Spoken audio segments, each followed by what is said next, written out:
Today we confront an error at the heart of socialist history, the authoritarian myth of socialism from above. From the Fabian smug elitism to Stalin's butcher shop bureaucracy, this counterfeit socialism has masqueraded as progress while strangling the very idea of liberation. Hal Draper's Two Souls of Socialism outlines a history of rulers, not revolutionaries, of wire-pulling technocrats, not workers, and of state worship, not class struggle.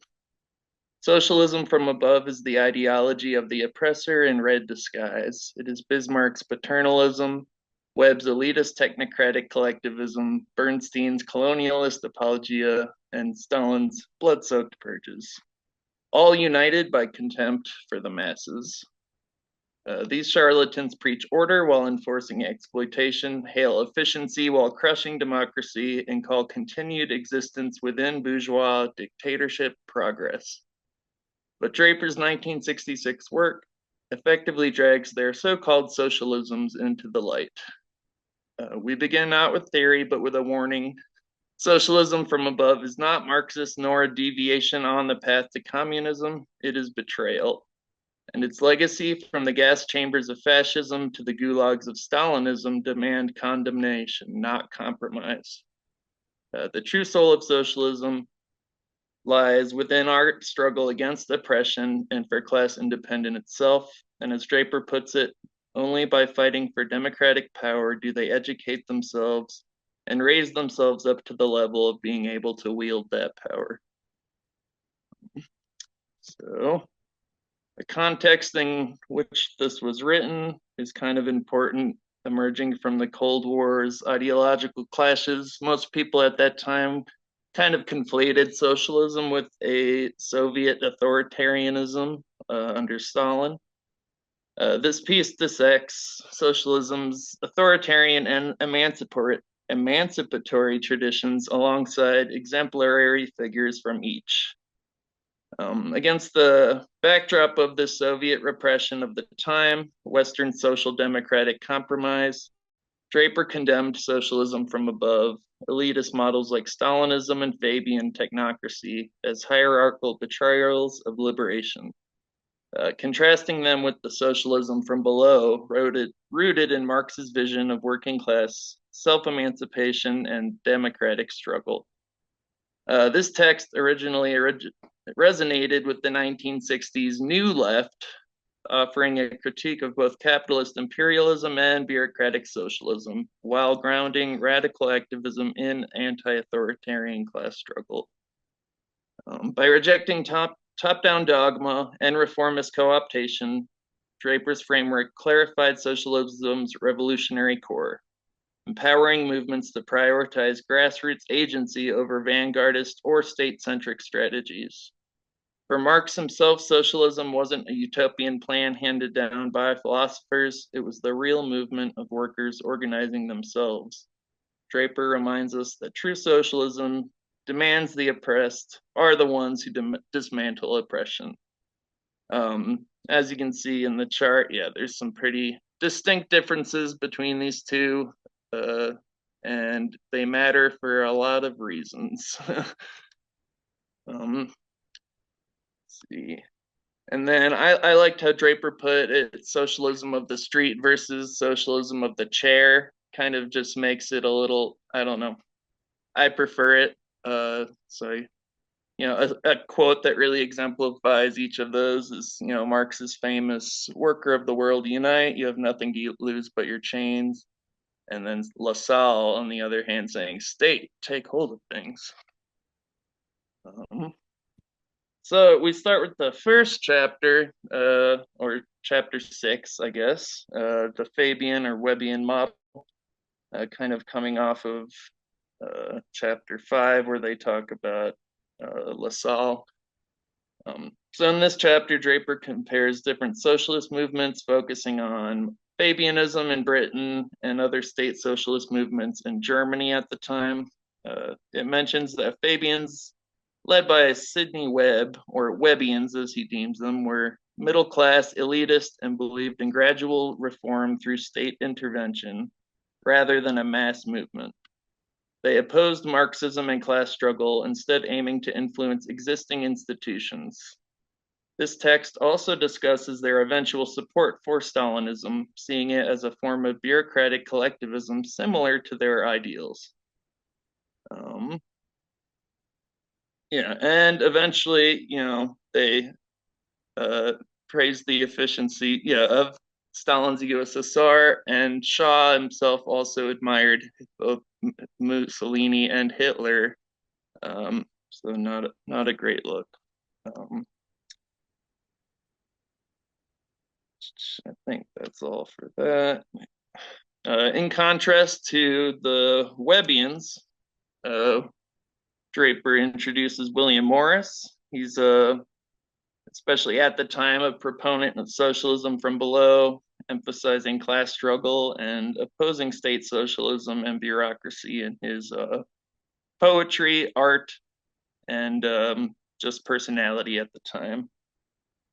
He was all about grassroots class struggle, anti-bureaucracy, and participatory democracy. And he warned against state socialism and at the time and advocated for diversity and equality in a decentralized socialist society.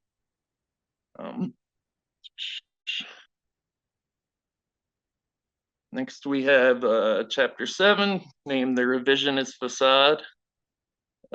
Draper talks about Edward Bernstein's being the leading theoretician of social democratic revisionism, influenced by Fabianism during his London exile mainly. He didn't invent reformism, but became its spokesman, so to say. The head of the party bureaucracy preferred less theory, indicating German social democracy had already moved away from Marxism before theorists really acknowledged it. Bernstein didn't just revise Marxism, he uprooted it while pretending to adjust it. The Fabians didn't need to pretend, but in Germany, attacking Marxism directly wasn't as feasible, so they presented it as modernization. Like the Fabians, Bernstein saw socialism as the inevitable collectivization of capitalism, focusing on state-driven changes rather than revolution. He equated statification with socialism, a concept later seen, of course, in Stalinism. And then Draper also mentions Bernstein's views on Weimar Germany and the Nazi state, arguing that increased state control meant that they weren't truly capitalist. He defined democracy away from government by the people to absence of class government, to disconnect in socialism from workers' democracy. He criticized Marx's anarchistic hostility to the state, aligned more with Lassalle's state-centric approach. Bernstein supported colonialism as a higher civilization, or as he called it, white man's burden, or duty, justifying imperialism. His vision contrasted with Marx's revolutionary path, instead promoting a gradual, non-revolutionary transition. However, this approach to social democracy ended up suppressing the revolutionary left in 1919 and failing to oppose more than collaborate with fascism. And then in contrast, we have Rosa Luxemburg, presented by Draper as the principled opponent. She advocates for revolutionary democratic socialism from below. She emphasized the spontaneous struggle of the working class and opposed elitist educational dictatorships, as she put them. She believed in the majority's conscious will for socialism and warned against disconnecting socialism from proletarian agency. The key contrast here is Bernstein's top-down milquetoast reformism versus Luxemburg's bottom-up democratic socialist revolution. She believed, quote, without the conscious will and the conscious action of the majority of the proletariat, there can be no socialism. And obviously she remains a touchstone for democratic socialist actual democratic socialist movements to this day.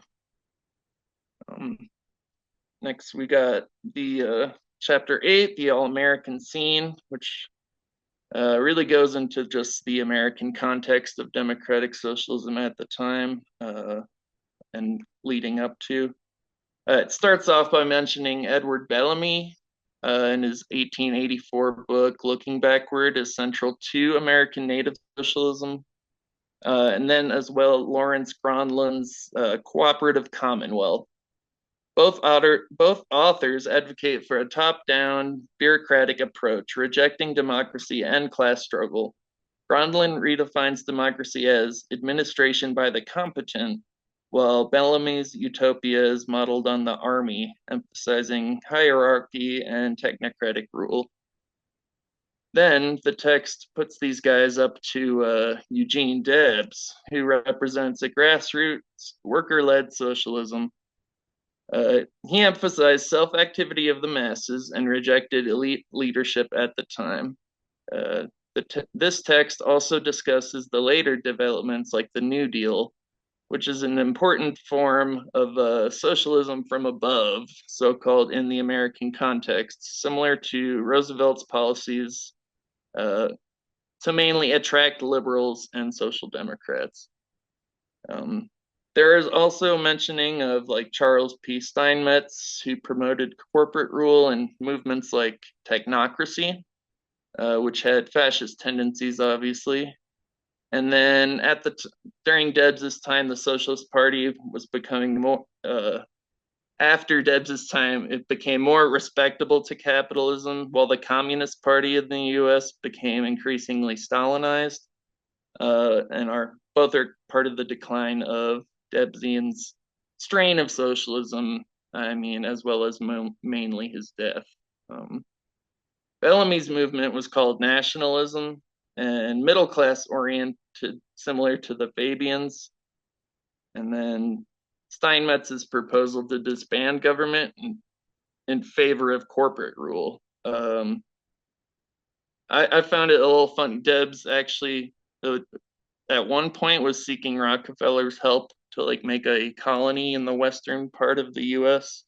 It's like some sort of socialist utopia, and I didn't know that before. So he came a long way. And we have in chapter 9, 6 strains of socialism from above, which I tried to summarize, but essentially philanthropism is when socialism's handed down by the rich and the powerful out of kindness or because they want to. Like early utopians like Robert Owen, the proletariat's seen as a suffering class, and there's no emphasis on class struggle or self-emancipation within philanthropism. It's a top-down approach. They essentially decide what's good for us and what we need.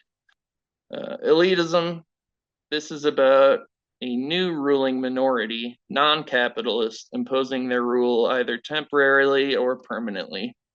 Examples include technocrats, benevolent despots, or supermen like Shah's idea. It contrasts with the revolutionary vanguards that aim to empower the masses. The key here is the educational dictatorship over the masses. Then we have planism, which focuses mostly on efficiency, order, and central planning in like an economic and societal lens. Subtypes of planism include productionism, where production and economic output supersedes human rights and is kind of the priority of the society at the time. And yeah, then we have communionism. Which is all about seeking unity, dissolving individuality into some sort of mystical greater whole. Obviously, usually with some sort of religious over or undertones. Draper includes Bellamy's example, the religion of solidarity, which is associated with the term ethical socialism that really avoids class struggle, and it emphasizes collectivism over individualism, like as a dogma. Then permeationism. This involves infiltrating existing, bourgeois or capitalist power structures to gradually reform society into a collectivist system. Fabians are a prime example of that. And then modern examples are kind of like the Democrats wanted to be, or the the DSA is hoping to be. The idea is to join the establishment rather than overthrow it. And then we have socialism from outside, which mostly relies on external models or forces, like from the U.S. looking upon Soviet or Chinese systems to inspire our change. This can involve foreign intervention, or promoting social states as superior models. Neo-Stalinist theories like Sweezy and Deutscher argue that capitalism will fall by example rather than internal revolution. And at the heart of all of these is really revolutionary opposition to capitalism or collaboration with it in one way or another. And then the final and most passionate section critiques elitist intellectual perspectives that dismiss mass movements as impractical, while justifying top-down control as inevitable. It argues that this elitism serves to legitimize authoritarianism, historically justified within developing nations, and emphasizes that true progress requires empowering marginalized groups through radical democratic struggle. The choice between these two approaches is framed as a moral decision for those who can afford to not have it be a necessity. And it concludes that transformative change has always emerged from grassroots resistance and never paternalistic rule. Choosing sides in class conflicts defines not only our moral but political integrity. So, let's see.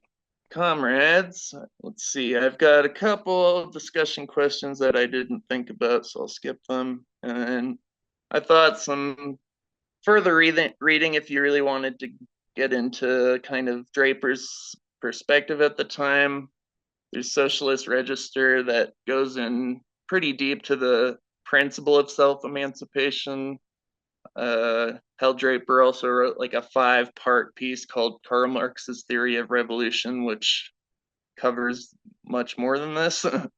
Trotsky's The Transitional Program stood out to me as something, kind of like a good piece to inform what, these kind of morals within preserving a post-revolutionary, program. And then obviously Rosa Luxemburg's Reform or Revolution, and also the mass strike would be good ones to read. And then just have, let us be unequivocal, social democracy shamelessly guilty of enabling the right, and as well as murders of revolutionaries like Rosa Luxemburg, is not a lesser evil, but a loyal servant of capital, draping its cowardice in the language of compromise. State so-called socialism, whether Stalin's gulags, Hitler's fascism, or any regime that conflates tyranny with liberation, is a grotesque parody of our cause, a weaponized bureaucracy that grinds the masses under the boot of a new ruling class. And to those who dare cloak their capitulation to the bourgeois state in the rhetoric of Marxism, know this: you are not heirs to revolution, but undertakers of emancipation, preserving the very oppression that we seek to break free of. The time for illusions is over. Organize, agitate relentlessly against both the pacifiers and the tyrants. Educate not in the shadow of dogma, but in the fire of critical thought and action. Luxemburg meant it when she said socialism or barbarism, and that's proved itself increasingly true ever since. Choose the side that fights, not for a kinder system of oppressors, but for the total liberation of the working class, which will never be handed down to us. Every reform granted until then is a revocable concession wrested from their fear of our unsubdued potential. Just as a ruling class has never surrendered power, quote, The emancipation of the working class must be conquered by the working class themselves.